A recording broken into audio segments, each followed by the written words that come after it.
Good morning from Oslo, where we are standing outside the incredible Opera House, and we're here today to discover what Norway's capital is really like. And in a minute, we're going to walk up to the top of the Opera House to see some pretty cool views. I'm really excited to go up there. However, now you've told me I've got to walk up that ramp with the pushchair. And we have not quite so happy. The pushchair with the baby in as well. So join us.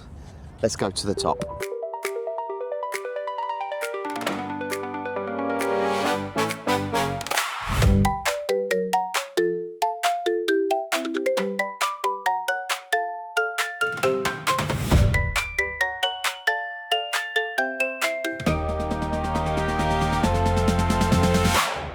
The Opera House was opened in 2008 and it was designed so anyone could get on the roof with the ramps just to come up. It looks like it's built coming just out of a fjord like an iceberg. It's a pretty cool design. The whole of the slope up and the roof here is all triangle, jagged edges. That really does link as well to the icebergs coming out of the fjord.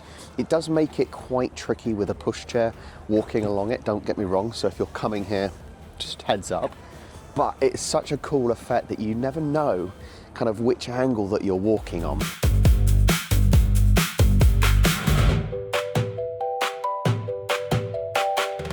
Well, originally this area was for industry and shipping, but now converted into a real cultural social hub. You can see it's sort of a really nice atmosphere. It reminds me actually of Sydney Opera House, the area around that by the water. You've got over in the distance, I think they're the floating saunas. They are definitely, because I see people with bikinis and trunks on. There's lots of restaurants. It's just now a nice area for people to hang out, to get food, to go for a dip, even though I bet it's bloody cold in there. Maybe they will jump in the water, I don't know. It's definitely not more beautiful than the Sydney Opera House. I still think the construction of that is slightly nicer. Yeah.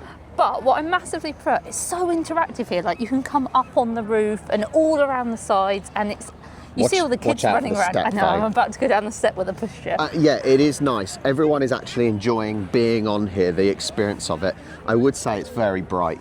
And I wish I brought some sunglasses, so that may feature later on. But the funny thing is, bearing in mind, when we went to Sydney Opera House, it's not as white as you think it is it? I was just about to say because this. it's more of a grey, dull colour because of the bright. sun reflection. This is bright. It is newer though, isn't it?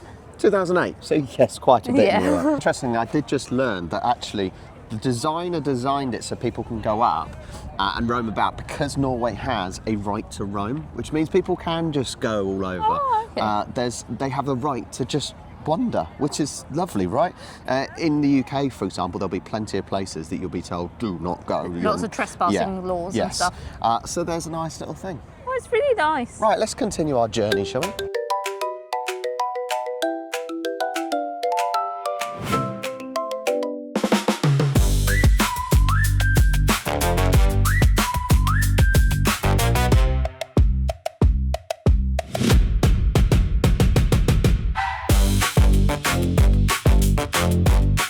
Behind me is the Munch building, and it's pretty impressive because it's actually leaning forward, almost like it's bowing towards Oslo. Inside here, they have the Scream on display, but they have a print, a painting, and a drawing, but they only have one on display at a time because they're really fragile to the light. We're not actually going in today, but it's a really impressive building to look at.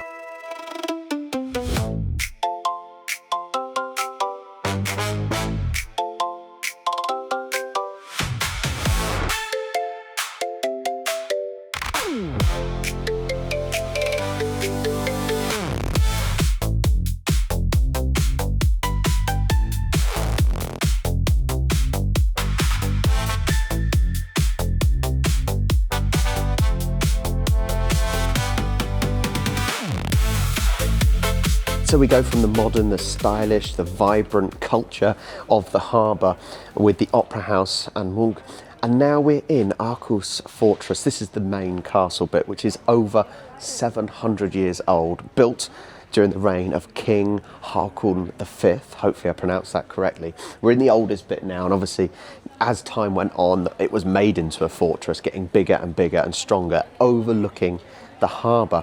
Now, interestingly, no foreign army has been able to take over this fortress. That's quite impressive. And I think the last one was in the 1700s by the Swedish. Akershus Fortress has been a royal residence, a centre of power when Oslo became the capital of Norway, and even during World War II, a Nazi prison where 42 Norwegian resistance members were executed. So with the original castle behind, you turn around and you look out into the open water, you can understand why the residents here were never defeated, because with all the islands around, it would have been hard to get a lot of ships in to try and attack. So, perfect place to defend, and also nowadays, absolutely beautiful to look out into. That was quite nice to see the contrast, wasn't it? I think that was the main thing there. Now, we are quite hungry. The baby needs feeding, so we are going to go towards the City Hall, which is our next stop, to a nice cafe so we can all get fed. So our pit stop for food. Charlie's got a salami roll. I've got a cinnamon roll. The baby is eating meatballs and sweet potato. I know, very exciting. Do you want a quick try of your salami roll? Yeah. Now, this isn't necessarily Norwegian or anything. It's a quick stop while we are filming. Any good? I bet it just tastes like my salami yesterday. My whale or my moose or my... I didn't try it though yesterday, so I can't compare. Cinnamon roll. Where is this? This should be good if it's fresh. No. Well, I think that's quite different to ours. Because I'm not a massive fan of cinnamon. Ours are much taller and got icing on, but I like that. This has got loads of, lots of kind of smaller rolls, hasn't it? Whereas ours are normally quite thick. Pretty good. We're going to continue. And we've got some really, really cool things to see later on. Before our next stop, which is the City Hall behind us, Tobias has come to meet us. Now, a while ago, you sent me some Norwegian snacks, including that mackerel. Mackerel, wasn't it? Yeah. But the sweets were amazing. And your mum made a Norwegian knitted jumper for Elle. This is going to fit her by the time our winter comes in. Literally, it's the cutest thing ever.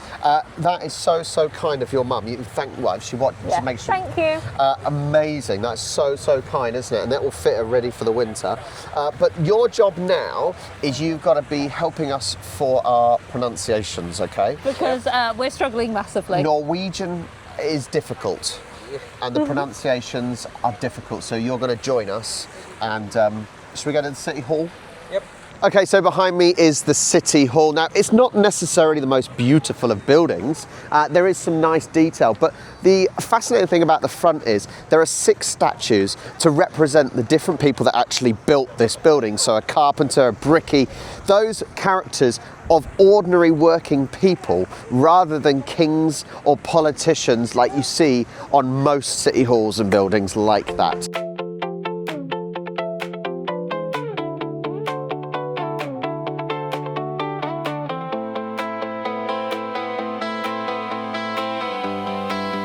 I changed my mind. Around the back, that was, with the statues.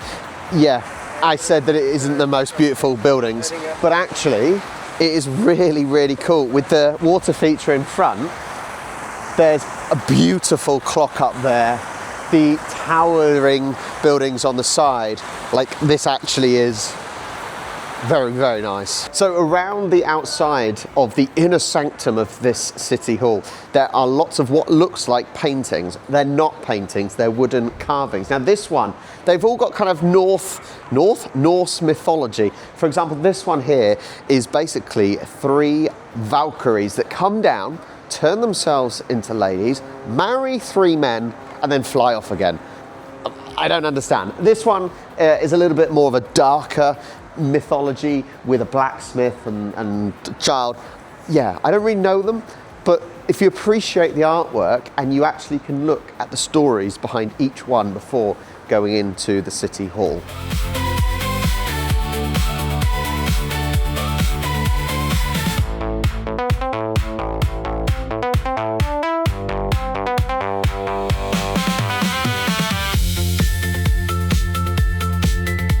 Welcome to the Great Hall. Now this is truly sensational. Artwork all over the walls, Basically, there's not normally a single event that's happened, but more of it's depicting social, cultural identity of Norway, from the work to the military to daily life, and it is truly stunning. There is one more topical thing, and that is this wall behind me, which actually does depict the war, World War II, under Nazi occupation. And there was lots of suffering. It was not pleasant, but it does end with happiness and the Norway flag back up here. So, always has a happy ending. But this is absolutely incredible. It's free to enter as well. It's free to enter, so you can just come in here. There's normally a queue, there's security to come through, but you must come in here. You must. I want to stress, and this does seem to be a Norwegian thing, this building's identity is on ordinary working people. That's what makes up the country. A lot of buildings like this would normally have religious figures, political figures. No, not here. It's on the people that made it. It's the people of Norway, and that is special.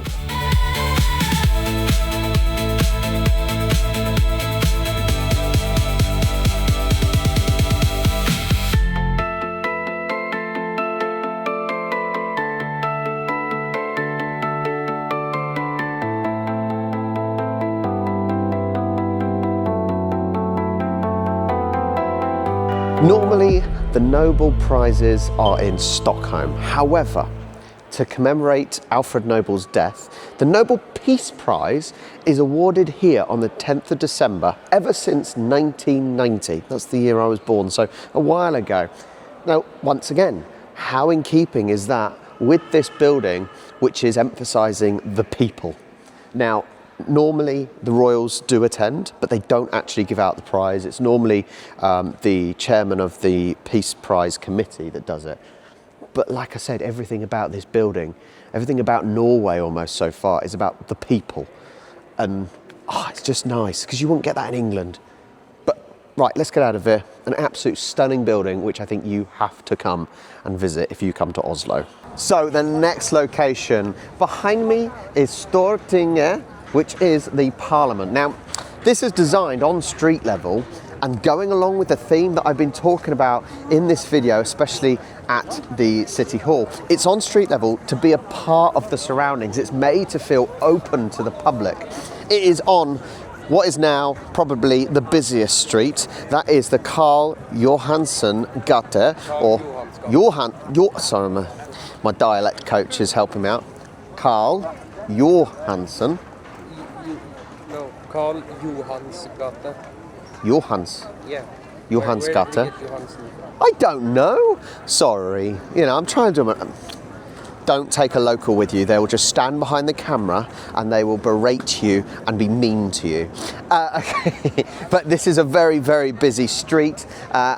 The reason this is so busy partly is obviously all of the shops. You can see going up, that view didn't look that busy, there you go.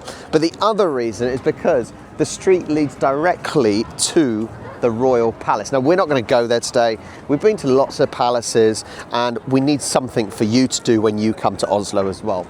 But it is a long 1 kilometre street, lots of shops, fancy restaurants and lots of places just to relax and enjoy what Oslo has to offer.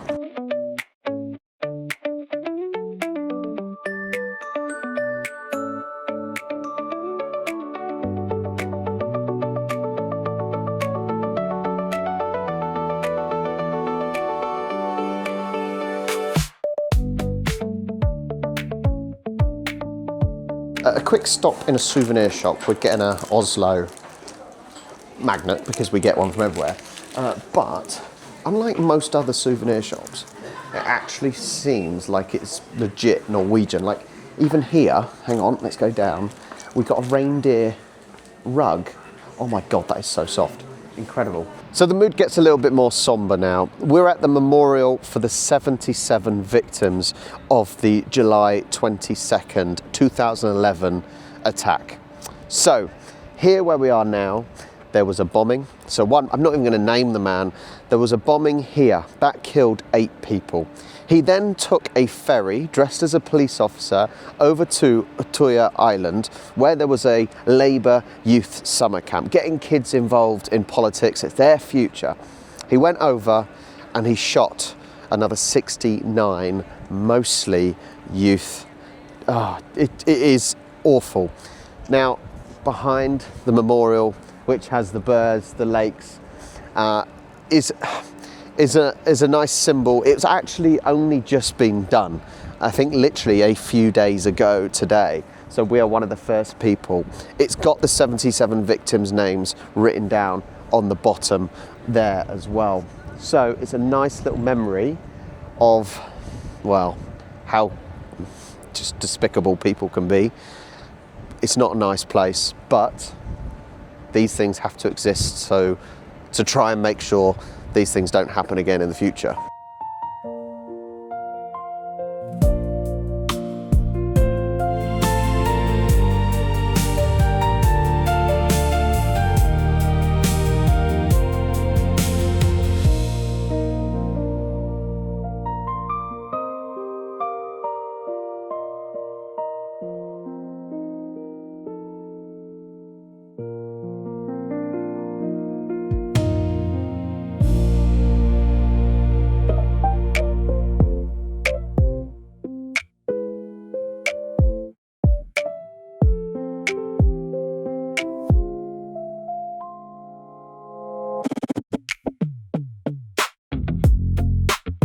Well, it seems like Oslo likes street food and food halls.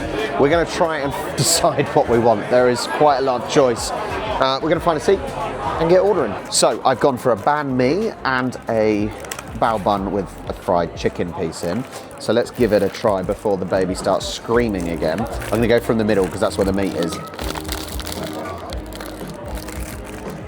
Oh, I may have messed on my face, I don't know. That is very meaty. I think it's pork. Oh, that's taste. That's fresh. I need a, whatever. Really, really good. With the freshness of the carrots and the onions in there. The soft and crunchiness of the bread as well. And the juicy pork. Oh, that's pretty good, right. This looks a bit cheap. The bao bun is now quite cold. Okay, let's just tuck in.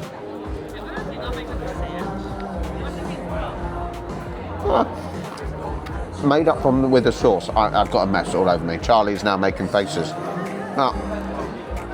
The bun is cold and feels a little bit stale and stiff. But that sauce, spicy, kind of mayo-y. Actually, that's quite good, apart from the cold bun. That might be because we've been settling the baby. So I have gone for chicken karaj. Basically Japanese fried chicken and rice, and it comes with some salad as well. So I'm going to try the rice first, if I can get to it. There is a knife there as well, if you'd like to use a knife. I've also got sauce all over me, but let's try the chicken. That's the main bit, isn't it? How was the rice? The rice was nice, really sticky though. Oh. It looks quite crispy. A bit warm, well, it has only just been cooked.